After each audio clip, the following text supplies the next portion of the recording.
ከዓለም እግር ኳስ ግዙፍ ስሞች መካከል ይጠቀሳል። ማንቸስተር ዩናይትድ የኦልድ ትራፎርድ አንበሶች ሲባሉ ድፍን ዓለምን ያስገበሩ። ነገር ግን ከላይ ቤት እስከ ታች ቤት እንዲሉ ይህ ክለብ ስንት ጊዜ ወርዶ እንደተነሳ ያውቃሉ? ዛሬ የምነግራችሁ ስለ ክለቡ ክብር ብቻ አይደለም፣ ስለ ሞትና ሽንፈትም ጭምር እንጂ። 7-0 የተሸነፉበትን አሳፋሪ ታሪክና ክለቡ ሊዘጋ የነበረበትን ጊዜ በጥሞና ተከታተሉኝ። ታሪክ የሌለው ሰው ስር የሌለው ዛፍ ነውና የዩናይትድን እውነተኛ ታሪክ ዛሬ እንመለከታለን። ታሪኩ ሲጀመር ስማቸው ማንቸስተር ዩናይትድ አልነበረም። ማሊያቸው ቀይም አልነበረም። በ1878 ኒውተን ሂዝ በሚል ረጅም ስም ተመስርተው አረንጓዴና ወርቃማ ማሊያ ለብሰው ነበር የጀመሩት። የመጀመሪያ ጨዋታቸውንም 6-0 በቦልተን ተሸንፈው እንኳን ደህና መጣችሁ ተባሉ። ነገር ግን ችግሩ ሽንፈቱ አልነበረም። በ1902 ክለቡ በዕዳ ተተብትቦ ሊዘጋ ተቃርቦ ነበር። ሲያምር ያላየነውን ሲያጠፋ ያየነው እንዳይሆን ሃሪ ስታፎርድ የተባሉ ሰው ደርሰውለት ስሙን ወደ ማንቸስተር ዩናይትድ ቀየሩት።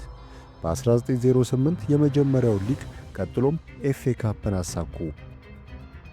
ከ1908 በኋላ ከተከሰቱ ታላላቅ ጦርነቶች በኋላ ነገሮች ተገላቢጦሽ ሆኑ።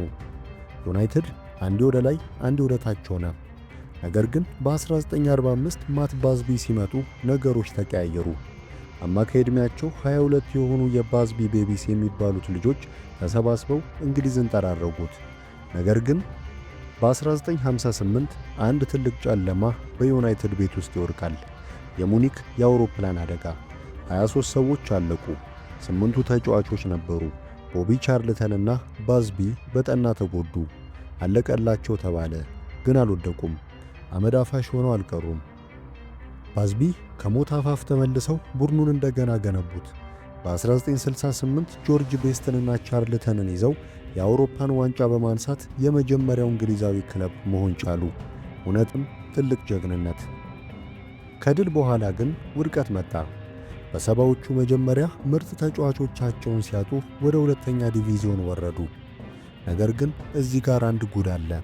አሰልጣኙ ቶሚ ዶከርቲ ክለቡን መልሰው አሳድገው በ1977 ኤፍኤ ካፕን አሸነፉ። ጀግና ተብለው ይሸለማሉ ሲባል ተባረሩ። ለምን መሰላችሁ? አሰልጣኙ ከክለቡ የፊዚዮቴራፒስት ሚስት ጋር የሚስጥር ፍቅር ውስጥ ገብተው ተገኙ። ዋንጫ አምጥቶ የተባረረ ብቸኛው አሰልጣኝ ሳይሆኑም አይቀሩም። ከዛ ግን አለቃው መጡ፣ ሰር አሌክስ ፈርጉሰን። መጀመሪያ አካባቢ ትዕግስት መራራ ናት ሆነና ነገሩ ከብዶ ነበር።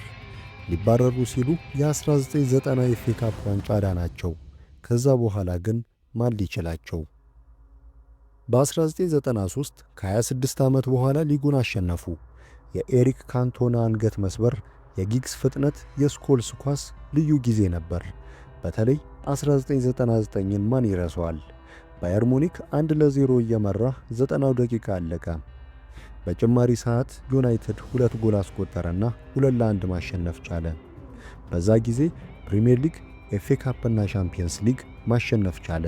ዘትሬብል ፈርጉሰን ይቀጥላሉ።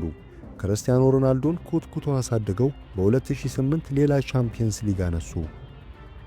የፈሰሰ ውሃ አይታፈስም እስኪባል ድረስ በ2013 ፈርጉሰን 20ኛውን የሊግ ዋንጫ ለክለቡ ሰጥተው በክብር ተሰናበቱ። የሞተን አንበሳ የውሻ መንጋ ይጫወትበታል ሆነና ነገሩ። ፈርጉሰን ሲሄዱ የክለቡም ወኔ አብሮ ሄደ። ዴቪድ ሞይስ መጡ፣ ተባረሩ። ቫንሃል መጡ፣ ተባረሩ። ሞሪኖ መጡ፣ አሸነፉ፣ ተጣሉ፣ ተባረሩ። ኦሌ መጣ፣ ተስፋ ሰጠ፣ ግን ዋንጫ የለም። ከዛ በኋላ የመጡት ኤሪክ ቴን ሃግና ሩበን አሞሪም በዩናይትድ ቤት ውስጥ ቁልፍ ሚና ማሳየት አልቻሉም። በተለይም በኤሪክ ቴን ሃግ ጊዜ በሊቨርፑል 7-0 መሸነፍና በሊጉ 8ኛ ደረጃ ላይ ማጠናቀቅ የክለቡን ታሪክ የሚመጥን ሆኖ አልተገኘም። ከድጡ ወደ ማጡ እንዳይሆን ብዙዎች ተግተው ነበር። በእርግጥም ዩናይትድ አዲስ መሪ ያስፈልገው ነበር። እናም ክለቡ ወደ ራሱ ልጆች ፊቱን አዞረ። ማይክል ካሪክ። አዎ፣ በሜዳ ላይ የቡድኑ ሞተር፣ የፈርጉሰን ታማኝ ወታደር የነበረው ካሪክ አሁን የኦልድ ትራፎርድ ዋና አዛዥ ሆኗል። ከዚህ በፊት በጊዜያዊነት ቡድኑን ይዞ ሳለ ያሳየው ያልተሸነፈበት ብቃት አሁን እንደ ዋና አለቃ ክለቡን እንደገና እንዲረከብ አድርጎታል። የቤት ልጅ የውጭን ያውቃል እንዲሉ ካሪክ የክለቡ ባህል፣ የደጋፊውን ስሜትና የማሸነፍን ሚስጥር ጠንቅቆ ያውቃል። አሁን ጥያቄው አንድ ነው።